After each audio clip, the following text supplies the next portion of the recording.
क्या आपको भी लोगों के सामने बात करने में या माइक पर बात करने में डर लगता है? एक बात बताऊँ, किसी को बताना मत, एक्चुअल में मुझे भी लोगों के सामने माइक पर बात करने में डर लगता है।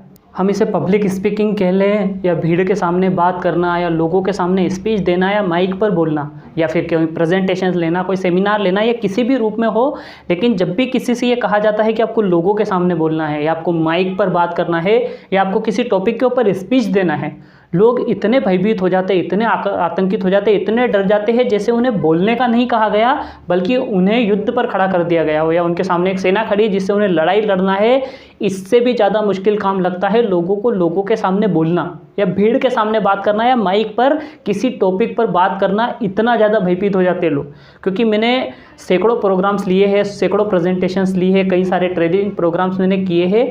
मैं जब किसी व्यक्ति से कहता हूं कि आपको अपने बारे में बताना है या अपनी हॉबीज़ के बारे में बताना है, आपको भीड़ के सामने बोलना है, तो पता लोग मुझसे क्या कहते थे? लोग मुझसे कहते हैं कि सर आप एक काम करिए, आप मुझे कहिए, मैं 10 मंजिल से कूद जाऊँगा, 10 मंजिल से चढ़ के मैं छलांग मार दूंगा, बस मुझे किसी के सामने बोलने का मत कहिए या मुझे लोगों के सामने बात करने का मत कहिए, बाकी आप जो भी बोलेंगे मैं करने को तैयार हूँ। इतना ज़्यादा डर है लोगों के सामने बोलने का, और इसका किसी चीज़ से कोई लेना देना नहीं है। कम पढ़ा लिखा हो आदमी या बहुत ज़्यादा पढ़ा लिखा हो, या फिर व्यक्ति कम एज का हो या ज़्यादा एज का हो, सभी के अंदर मैंने ये डर देखा है। आखिर ये डर आया कहाँ से, या इसका बेसिक क्या है, या इसकी फाउंडेशन क्या है? ये डर लोगों के मन में कहाँ से आता है? इसकी 2 चीज़ें हैं जिसके बारे में आज हम समझेंगे। पहली जो चीज़ जुड़ी हुई है वो है एटीट्यूड और डर से जुड़ा हुआ है, और दूसरा प्रिपरेशन से जुड़ा हुआ है। अगर ये दोनों चीज़ आपने समझ ली तो आपका लोगों के सामने बोलने का डर खत्म हो जाएगा, या आपको कभी पब्लिक के बीच में स्पीच देनी हो या आपको माइक के ऊपर बात करना हो, इसका आपका सारा डर निकल जाएगा अगर आपने ये दोनों पहलू समझ लीजिए। पहला पहलू डर और एटीट्यूड से जुड़ा है, दूसरा पहलू प्रिपरेशन से जुड़ा, और दोनों के बारे में बात करेंगे। और असल में जो ये डर होता है ये वास्तविक होता है, क्योंकि मैं इसे फील कर सकता हूँ, क्योंकि मैं इससे गुजरा हूँ, क्योंकि मैंने अपनी पूरी स्कूल एजुकेशन में कभी किसी कल्चरल प्रोग्राम में पार्टिसिपेट नहीं किया, क्योंकि मुझे भी डर था लोगों के सामने बात करने का। मुझे जिन सवालों के जवाब आते थे मैं उनके भी जवाब नहीं देता था क्लास के अंदर, क्योंकि मेरे अंदर एक अजीब सा डर था इन चीज़ों से लेकर। लेकिन जब मैं धीरे धीरे कुछ इस तरीके के बिजनेस में आया, इस तरीके के लोगों से मिला, जब मुझे ज़रूरत पड़ी अपने बिजनेस के प्रमोशंस के विषय में लोगों से बात करने की, तो धीरे धीरे हमने ये गुण सीखा, हमारा डर खत्म हुआ और आज हम हज़ारों लोगों की पब्लिक में बात कर सकते हैं। आज हमें आप कहीं भी खड़ा करो, हम लोगों के सामने बात करना सीख गए, तो आप भी सीख सकते हैं, आपके अंदर भी हुनर। क्योंकि एक चीज़ समझिए, कोई भी व्यक्ति माँ के पेट से अच्छा वक्ता पैदा नहीं होता, या कोई भी व्यक्ति अपनी माँ के पेट से बोलते हुए पैदा नहीं होता। ये सब चीज़ें सीखी जा सकती है, इस तरह की स्किल्स है जिसे डेवलप किया जा सकता है। सबसे पहली चीज़ तो ये है कि आपके अंदर जो लोगों का डर है आपको उसे ख़त्म करना होगा। आपको एक चीज़ समझना पड़ेगी कि जो लोग बैठे हैं या जो लोग सुनने के लिए आए हैं या जिनके सामने आप बोलने वाले हैं, वो भी आप ही की तरह इंसान हैं। जिस तरह आपके अंदर संवेदनाएं हैं, आपके अंदर डर है, आपके अंदर क्यूरियोसिटी है, वैसे ही लोगों के अंदर होती है, क्योंकि इंसान की प्रवृत्ति लगभग एक जैसी होती है, तो उनके अंदर भी वो चीज़ें हैं। तो सबसे पहले आपको लोगों का डर खत्म करना होगा, क्योंकि लोग एक सामान्य व्यक्ति आप ही की तरह है, उनसे डरने की आवश्यकता नहीं है, बल्कि अगर आप उनके सामने बोलेंगे तो आपका हेल्प करेंगे, आपकी मदद करेंगे उस चीज़ के अंदर। तो पहली चीज़ तो अपने अंदर लोगों का डर निकाल दीजिए। और एक सबसे बड़ा जो फियर होता है बोलने का लेकर, जब किसी को बोलने के लिए कहा जाता है, जब लोगों के सामने बात करने का किसी से कहते हैं, तो उनके अंदर जो एक सबसे बड़ा डर होता है वो होता है फेल्यूर का डर। फेल्यूर का डर मीन्स उन्हें लगता है कि अगर वो नहीं कर पाए या नहीं बोल पाए या अपनी बात नहीं रख पाए तो लोग उनके बारे में क्या सोचेंगे, या लोग उनके बारे में क्या बातें करेंगे, या लोग उनसे क्या कहेंगे। इस डर की वजह से कई सारे लोग बोलने नहीं जाते। लेकिन जब तक आप कोई काम करेंगे नहीं, आप उसकी असफलता और असफलता कैसे डिसाइड करेंगे? ये तो आपको जाने के बाद, करने के बाद ही पता चलेगा ना कि आप उस काम में सफल हुए या असफल हुए। अगर आप जाएंगे ही नहीं तो फिर तो इस बात की गारंटी हो गई कि आप असफल हो गए। तो आपको ये डर अपने मन से निकालना है कि लोग क्या कहेंगे, लोग क्या सोचेंगे, लोग आपके बारे में क्या बोलेंगे। वो बात की बात है, सबसे पहले जाकर अपनी बात तो रखिए।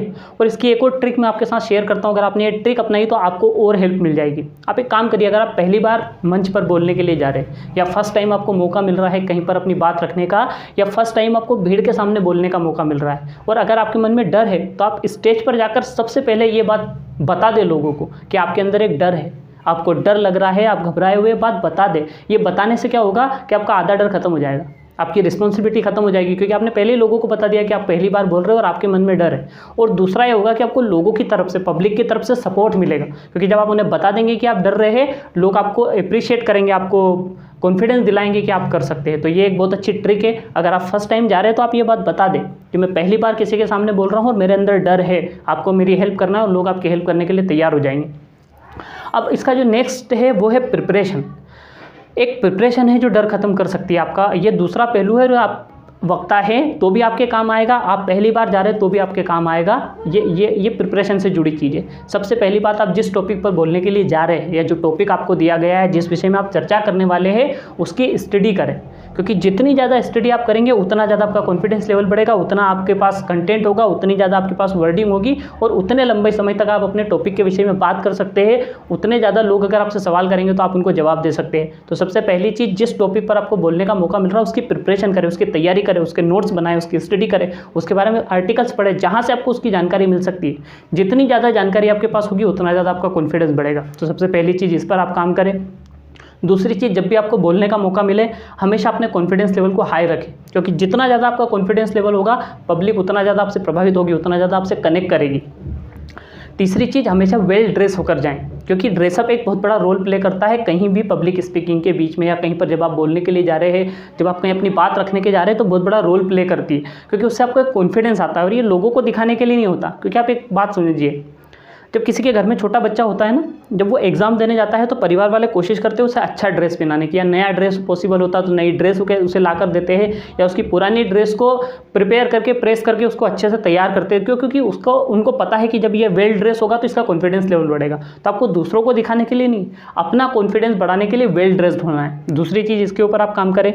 तीसरी चीज़, हमेशा पब्लिक से बात करते समय अपना आई कॉन्टेक्ट पब्लिक से होना चाहिए। पब्लिक से डिस्कनेक्ट हो जाएंगे, वरना कोई ऊपर देखकर बात कर रहा है कि हाँ ऊपर देख रहा, बोल रहा, पब्लिक कनेक्ट नहीं करेगी। राइट साइड आप देखेंगे बार बार, नीचे देखेंगे बार बार, नोट्स में देखेंगे, तो पब्लिक आपसे कनेक्ट नहीं करेगी। आपको लोगों की आंखों में डालकर आई कॉन्टेक्ट बनाकर बात करना है। जब कोई सीरियस श्रोता होता है ना, वो चाहता है कि वक्ता उससे कनेक्ट करे, वो कोशिश करते, वो वेट करते हैं कि कब आप उनसे आई कॉन्टेक्ट करेंगे, वो आपको यकीन दिला दे कि वो आपको सुन रहे हैं। तो इसलिए पब्लिक से आई कॉन्टेक्ट बनाने की कोशिश करें, उनको कनेक्ट करें। जितना ज़्यादा कनेक्ट करेंगे आपकी प्रेजेंटेशन उतनी ज़्यादा प्रभावित होती जाएगी।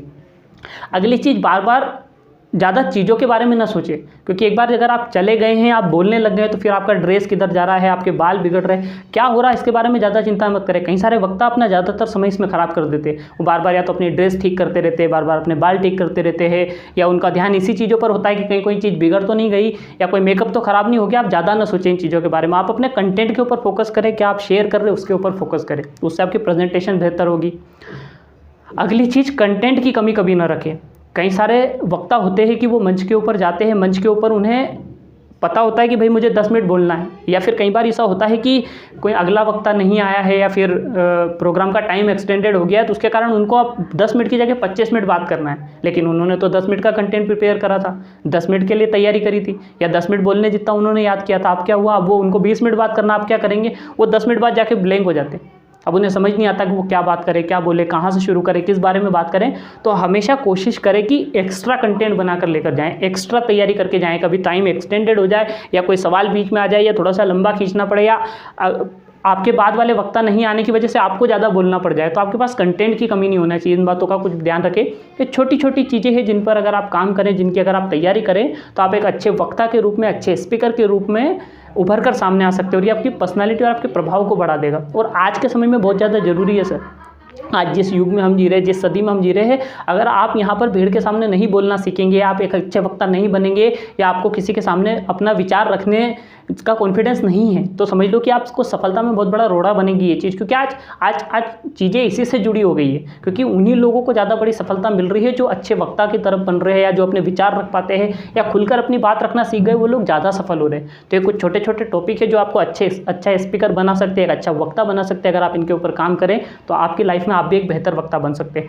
और बहुत ज़्यादा ओवर थिंकिंग कभी ना करें। एक बार गए, आपका विचार, अपनी बात कॉन्फिडेंस के साथ खुलकर रखें, इतना ही होता है। और संप्रेषण की कला भी इतना सही है, आप अपनी बात रख पाए काफ़ी है। बाकी लोग सब समझ लेते हैं, लोगों को पता है कि क्या मतलब निकालना। अभी मैंने वीडियो बना के दिया, लोग अपने अपनी जगह अपने अपने मकसद से इसका मतलब निकाल कर इसको यूज़ कर लेंगे, उनके काम की बात वो निकाल लेंगे, इतना काफ़ी है। तो दोस्त, आप बेहतर वक्ता बन सकते हैं। लोगों का भय अपने मन से निकाल दीजिए, प्रिपरेशन के ऊपर काम करिए। इस वीडियो को 1-2 बार रिपीट करके देखिए, आपको बेसिक चीज़ें समझ में आ गई तो आपका सारा काम हो जाएगा। चैनल को सब्सक्राइब करके रखिए ऐसे ही वीडियो देखते रहने के लिए।